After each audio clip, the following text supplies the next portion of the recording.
This $27,000 reward belongs to Kyle.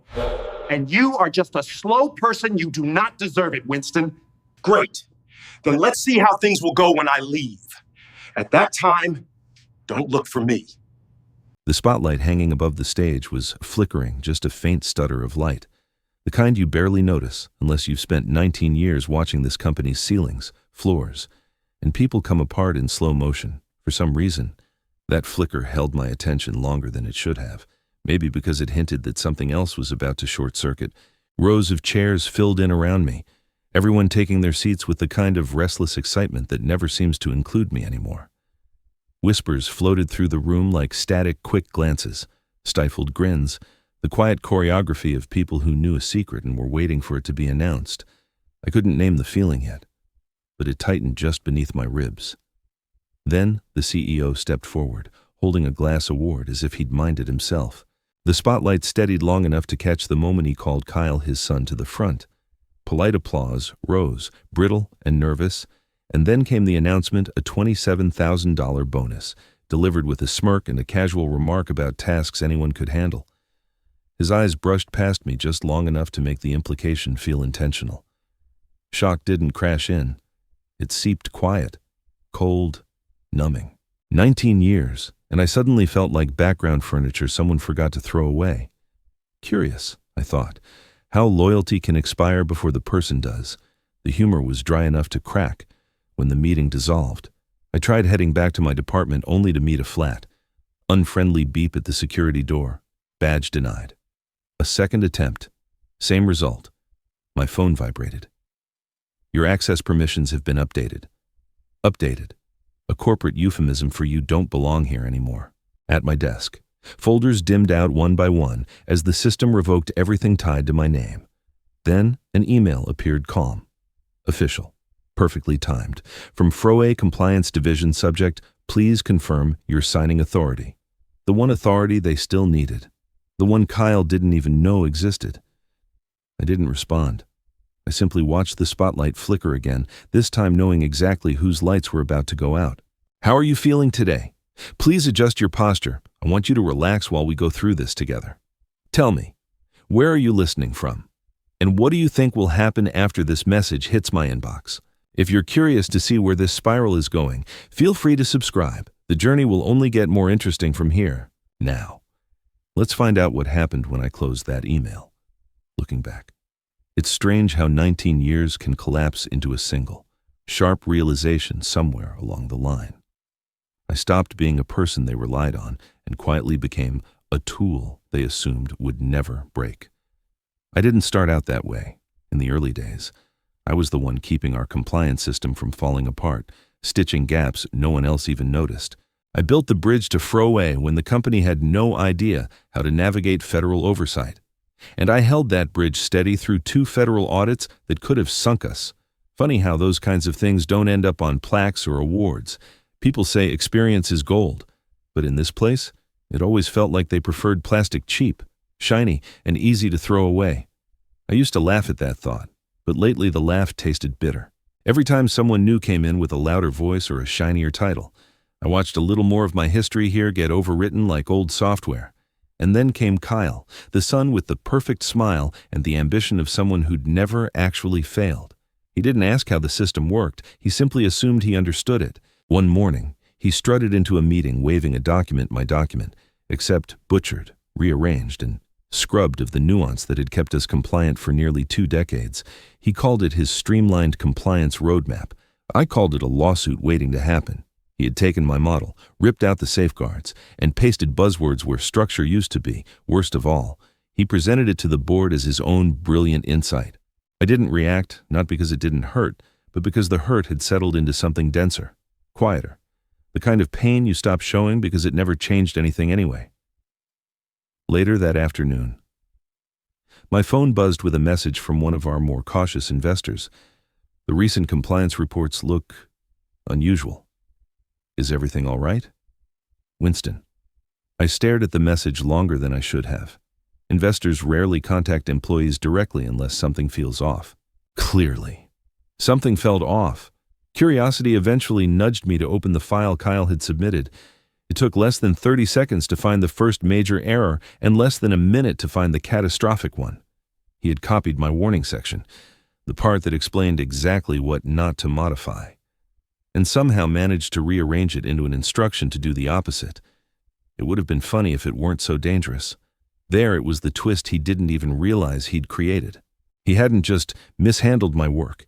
He had rewritten our compliance lifeline into a liability, and whether he knew it or not, the clock had already started ticking. Don't speak up unless you've seen enough to suspect otherwise. The first sign that something was slipping came quietly, so quietly that most people mistook it for progress. Kyle strutted through the office with a confidence only inherited authority can produce, bragging loudly enough for half the floor to hear that he planned to simplify the entire federal workflow, according to him. The process I'd spent 19 years refining was outdated, and my pace was too slow for a modern operation. I didn't argue. There's no point debating with someone who thinks speed is a virtue even when they're running toward a cliff. Still, a faint suspicion curled in my stomach, the kind that tells you a storm is forming even when the sky still looks clear. The first rejection came from the operations team. Their submission to FROA bounced back with a note missing authorized signature.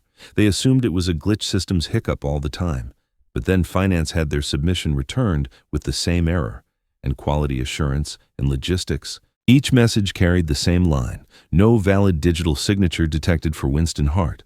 Departments started circling around my desk like confused birds, asking if I had updated my credentials or changed my profile. I hadn't touched anything. The real issue was obvious to me, though apparently not to anyone else. The signature they were all missing couldn't be substituted, replicated, or casually reassigned. It was tied to years of federal verification and background checks they had no shortcut for. As the confusion built, I found myself thinking, it's hard to replace something you never understood in the first place.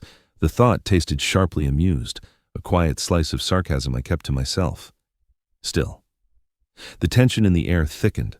Kyle tried to reassure everyone with a theatrical wave of his hand, insisting that the problem was temporary and part of his streamlining efforts.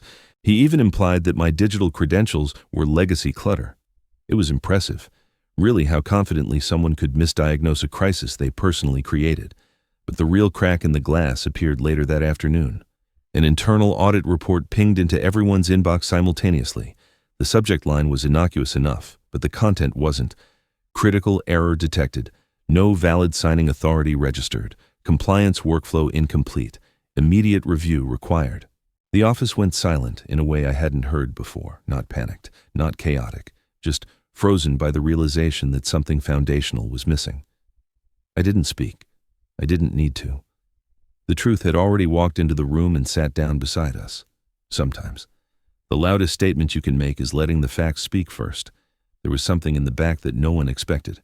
If the audit report was the first crack in the glass, the next moment was when the whole window started to tremble. I've always believed that confusion reveals more truth than clarity. People show their real understanding or lack of it when the room starts to tilt, and this room was beginning to tilt fast for 19 years. My role had been quietly precise. I was the sole individual authorized by FROA to sign off on every operational permission our company relied on. Not a symbolic title, not a ceremonial stamp, an actual federal designation tied to background checks, interviews, recurrent assessments, and a chain of verification that couldn't be fast-tracked or delegated. The kind of responsibility that doesn't make headlines but absolutely prevents them. Kyle, however, never understood that. In his mind, compliance was just paperwork, annoying, slow, and unnecessarily complicated.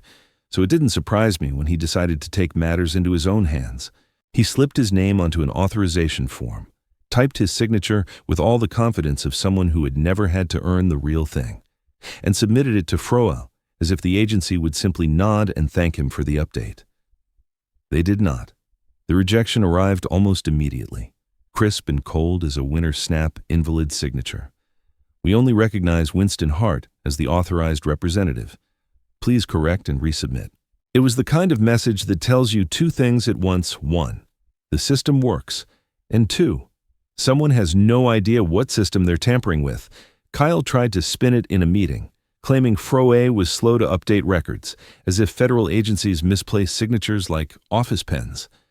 I watched him scramble, explain, deflect all with the polite patience of someone attending a school play where the lead actor forgot half his lines. But then something happened that pulled the curtain back even further. My phone rang. Not my office line, my personal number, one I'd only ever shared with FROA for urgent communication. The voice on the other end belonged to a compliance officer whose tone carried that uniquely bureaucratic blend of courtesy and severity. "Mr. Hart," she said, "given recent submissions, we need to confirm whether you intend to renew or withdraw your status as the company's authorized representative." I glanced at Kyle through the glass wall as he continued presenting, blissfully unaware that the agency he hoped to impress had bypassed him entirely. Calm settled over me, then, not relief, not triumph, something more controlled, a strategic clarity. "Thank you for calling." I told her, "I'm reviewing my options. Not yes, not no. Just enough space to let them wonder why, and just enough silence to let the consequences start arranging themselves. And this is where things get weird.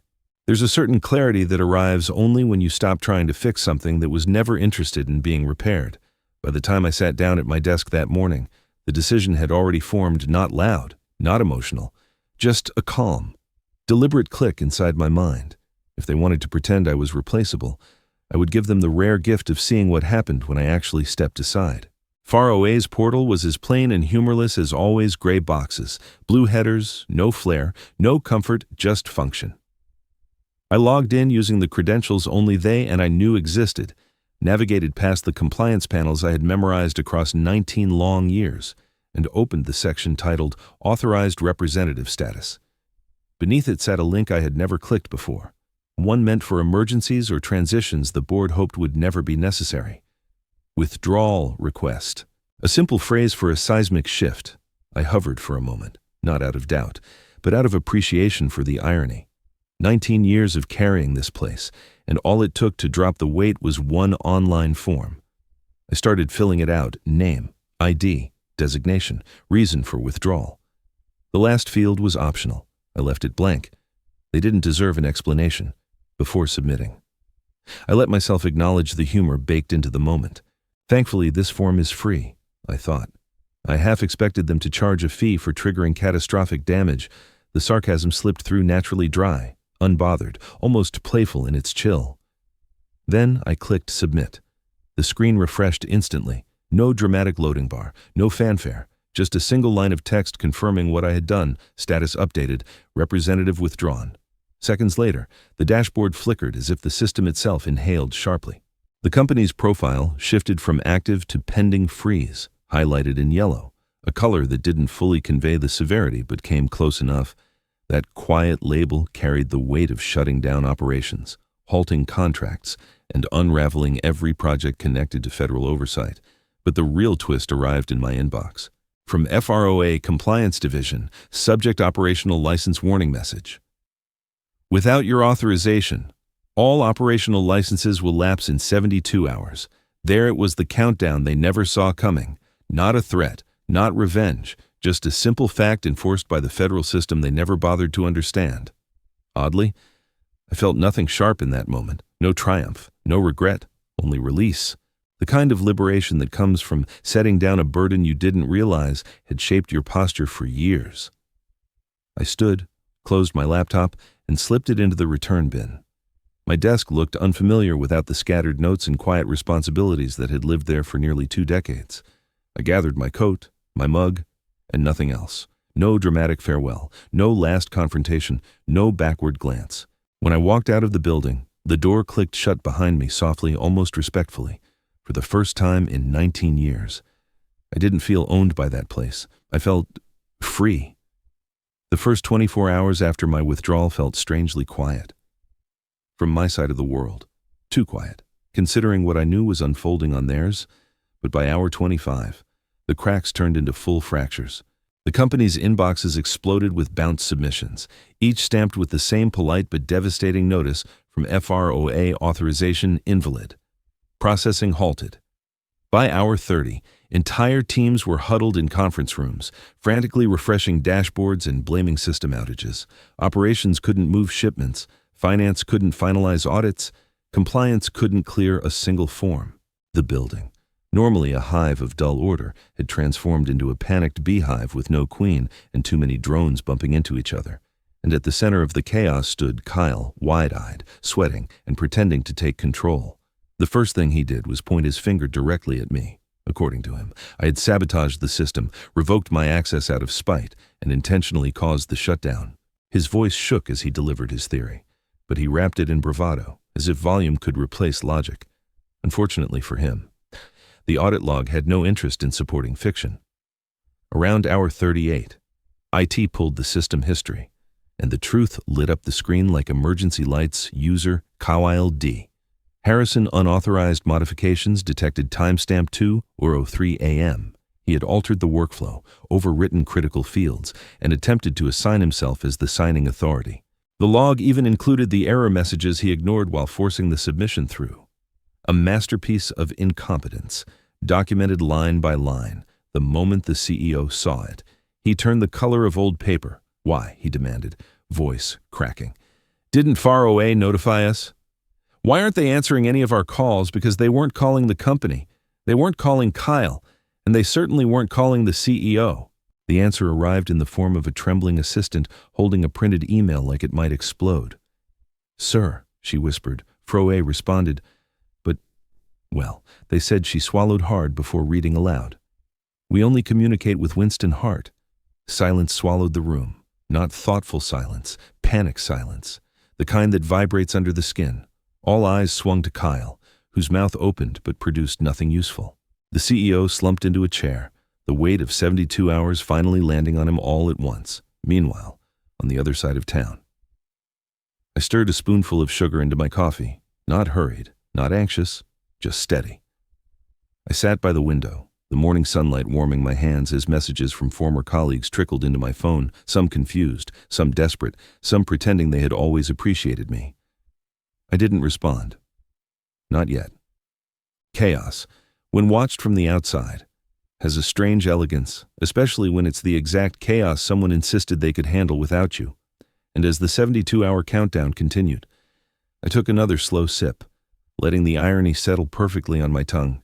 You're tracking very well. Hold on a few more seconds. This part is for the observant. The morning after the 72-hour countdown began, I attended a regional compliance conference, an event I had registered for months earlier and nearly forgotten about. Walking into the hotel ballroom felt oddly peaceful compared to the hurricane I had left behind. People chatted about post-audit strategies, new policy drafts, and federal updates as if the world were perfectly stable. In a way, mine was. Only theirs wasn't. As I moved through the crowd, I spotted the familiar silver and blue banner of Meridian Dynamics, our largest competitor and one of the few companies built on actual competence rather than last names. Their CEO, Leonard Hale, stood beside it in a tailored charcoal suit, speaking with the same unhurried authority he'd always carried. When he noticed me, a slow smile crossed his face. Not mocking, not surprised, simply knowing. Well, Leonard said as he extended a hand, if it isn't the man who kept that company alive far longer than it deserved. I hear you've finally run out of patience. I chuckled, a soft sound that carried more truth than humor. Patience wasn't the issue, I replied. Reality just arrived on schedule. He laughed, a deep, grounded sound that contrasted sharply with Kyle's nervous boasts. Fair enough, he said, but you should know something else arrived too. He tapped his phone and tilted the screen toward me. It was an email not from him, not from a partner, but from Froa. I felt my breath settle, not quicken. As I read the words, due to operational freeze at your competitor, we seek confirmation of Meridian's capacity to temporarily assume oversight. Transfer possible if Winston Hart participates. It wasn't shock that washed through me. It was recognition, quiet, precise, inevitable. The kind of feeling you get when all the scattered pieces finally slide into place. So they contacted you, I said, keeping my voice level, almost conversational. They did, Leonard replied. And they made it clear they're not interested unless you're involved. Seems your former employers forgot who built the bridge they're standing on. His tone held a hint of admiration, but also something sharper, a businessman recognizing a shift in the landscape. I didn't need to ask why Froe had reached out. They weren't sentimental, they were practical. If a company collapses mid-contract, the agency must find a replacement fast. And replacements only work if the right person signs the right line. And what exactly do you want from me? I asked, though I already knew the outline of his answer. Simple, Leonard said. Context, insight, and maybe collaboration. The freeze has created an opening, and it won't stay open long. I nodded slowly, letting the possibilities unfold without rushing to meet them, for the first time in 19 years. I wasn't responding to chaos, I was observing opportunity. Calm, steady, unattached, as I handed his phone back. A faint smile tugged at the corner of my mouth, because now I finally understood the bigger picture, and it was much, much larger than my former company ever realized. By the time the 72-hour deadline struck, the collapse was no longer just visible, it was undeniable. The morning began with a notification from FROA that I had expected, but the company clearly hadn't. They were officially classified as non-operational. A federal label that lands with the weight of a verdict. No permissions, no clearances, no legal right to function. In a single stroke, every system they depended on froze solid. The news spread through the industry faster than any memo ever could. Before noon, clients began quietly pulling out, citing regulatory uncertainty. By 1 o'clock, suppliers paused shipments, partners postponed meetings indefinitely. And by 3, the company's once busy lobby resembled an abandoned airport terminal. Echoes. Silence. A few confused employees looking for someone to blame. The tension hit its peak when the CEO began calling me. First once, then twice, then 6 times in a row. Each voicemail more frantic than the last, pleading, demanding, bargaining, but I didn't return a single call, not because I wanted revenge, but because the truth was already delivering the lesson far more effectively than I ever could. Silence, in moments like these, speaks louder than confrontation. Around mid-afternoon, the internal message boards leaked, breaking fro freezes all operations at Harrison & Co. Major clients withdraw contracts, board schedules, emergency session. Chaos rippled through every department. Employees scrambled for answers they never received. Executives whispered in hallways. And through it all, Kyle hovered like a ghost, pale, frantic, eyes darting as if searching for a reality where this wasn't his fault. But the real blow came from the one group the CEO had always assumed would protect him: the investors. At 4:30, a statement hit the public market from the company's largest shareholder, a group known for being discreet, measured, and painfully rational. The message was short, devastating, and impossible to misinterpret.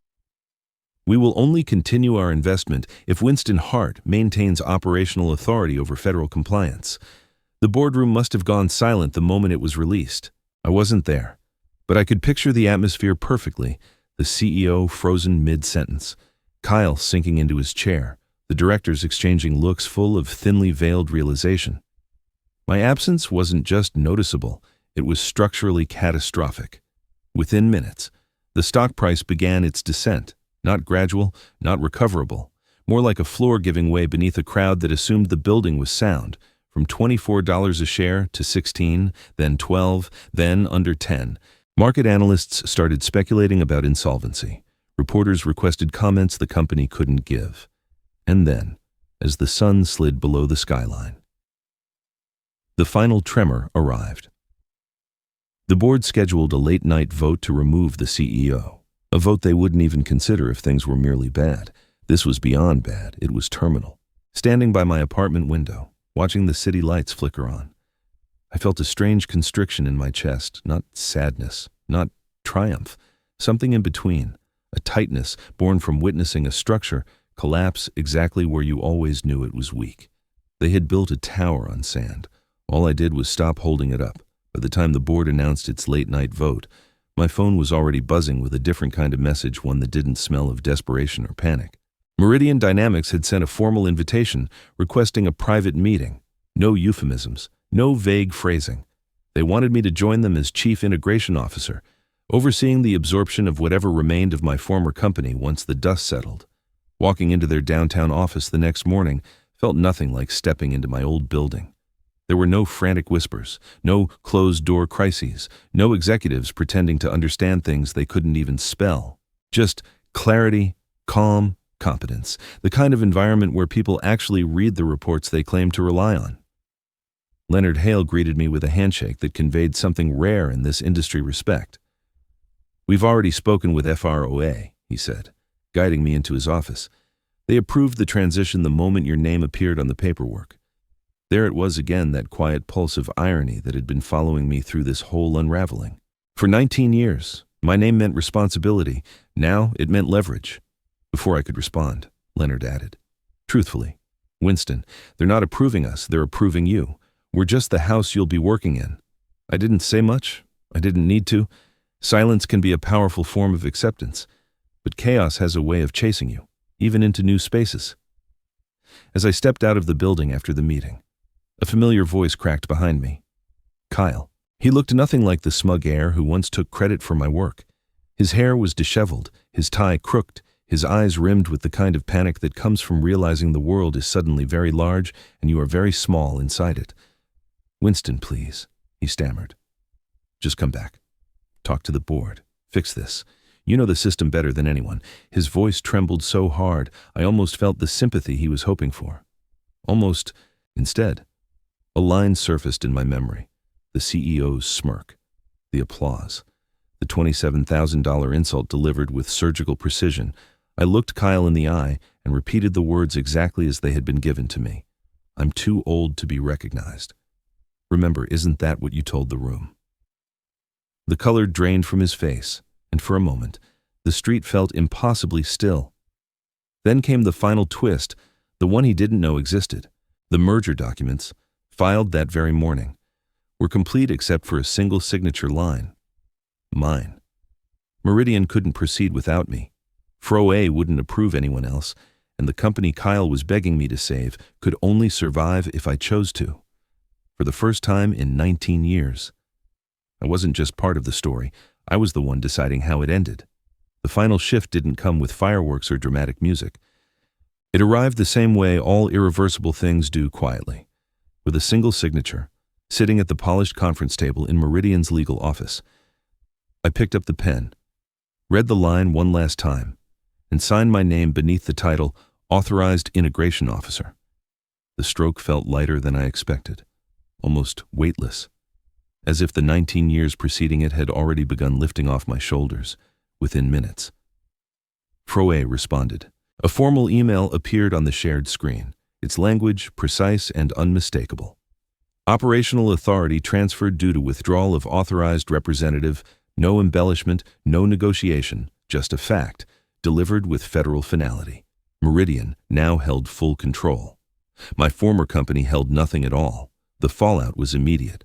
The board removed the CEO in an emergency vote, citing catastrophic oversight. Kyle, stripped of his fabricated authority, was dismissed before lunchtime. Contracts shifted, assets reorganized, and the once proud building that had tried to shrink my value now existed only as a line item on Meridian's acquisition sheet. By the afternoon, I walked through the doors of my new office bright, quiet, uncluttered.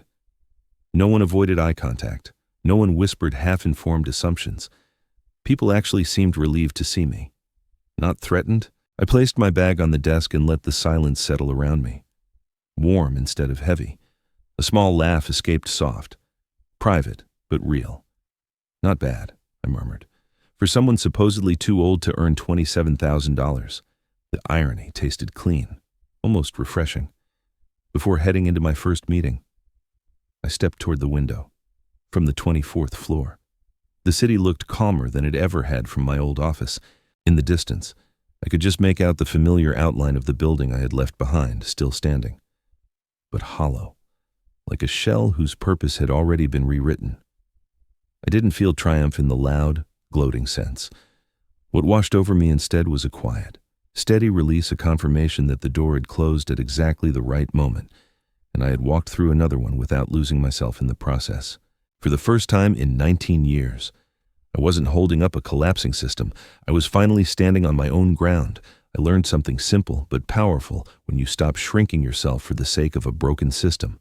The world quietly rearranges to make room for who you truly are. If you're listening right now, tell me, where are you watching from? And what part of this journey stirred something in you? I'd love to hear your thoughts. Your comments, likes, shares, and support help these stories reach the people who need them most.